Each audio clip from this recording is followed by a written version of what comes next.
شفالی اگراوال این مدیری بخش اطلاعاتی سفارت امریکا می باشند.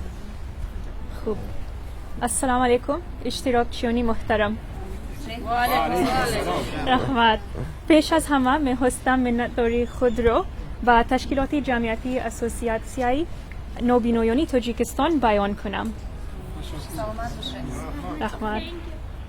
چون که آنها با یک گروهی جامعه osebpaziri تاجیکستان خصوصا برای شخسانی که قابلیتی بیناییشان سوست است یک لایحه مهم را عملی میکنند که شرایط خواندن و نوشتن را مهیا میکنند.